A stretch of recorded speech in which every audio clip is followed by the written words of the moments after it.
Good evening, everybody. I'm pleased to join you virtually today to celebrate the 10th anniversary of TechWomen, the State Department's premier exchange program for women in STEM. Thank you to the Institute of International Education, whose partnership in carrying out this program has made the past decade of progress possible. And Lee, thanks to you and to all of our colleagues at the Bureau of Educational and Cultural Affairs for promoting TechWomen, along with our other exchange programs. This program also wouldn't be possible without the generosity of our TechWomen mentors, women leaders in their fields, masters of their craft, representing companies like Twitter, LinkedIn, Chime Financial, and others, who've stepped up to share their advice and skills to new generations entering the field. And finally, to our TechWomen alumna and current participants, thank you for making us part of your career journey, for putting your talents towards serving your communities.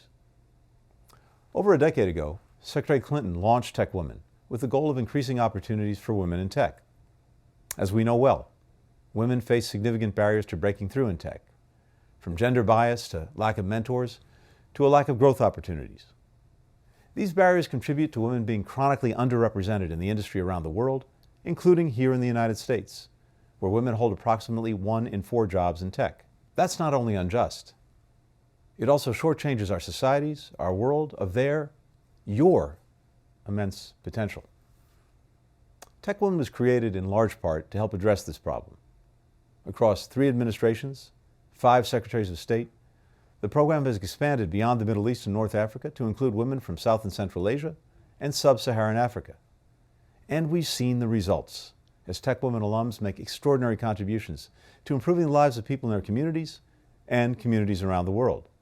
Following the 2020 Beirut port explosion, mechanical engineer Sabine Kai partnered with her mentor, Rebecca Biswas, a hardware engineer at Juniper Networks, to provide students and teachers with laptops, a quiet space to learn, internet, everything they needed to keep their education on track. In South Africa, Lindiwe Matlali founded Africa Teen Geeks, a nonprofit that partners with the government's education department to develop a school curriculum that has introduced 800,000 students and counting to coding, to robotics.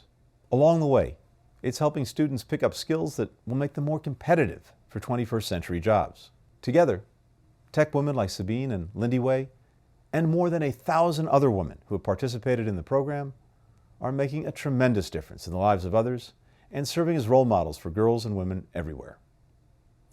I'm pleased to announce that we'll be expanding this program as we enter its 2nd decade, and we'll do that in 5 ways. First, in response to overwhelming interest in the Balkans, TechWomen will be expanding its offerings to applicants from the region, starting in Albania and Montenegro.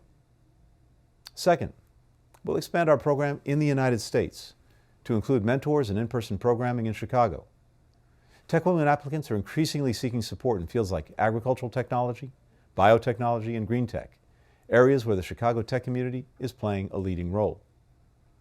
Third, the State Department will host the first ever TechWomen Global Summit, where we'll bring together TechWomen alumni and U.S. mentors to hear about each other's experiences, to learn from each other, to find new ways to work together.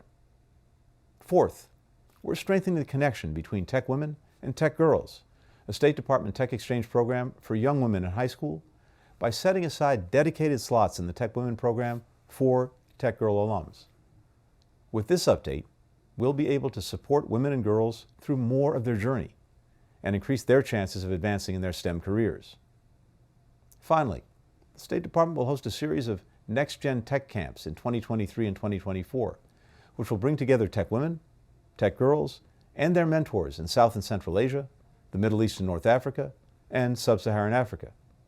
Through skills development trainings and networking opportunities, we'll foster efforts to find ways technology can help us solve our biggest challenges, from epidemics to the climate crisis to food insecurity.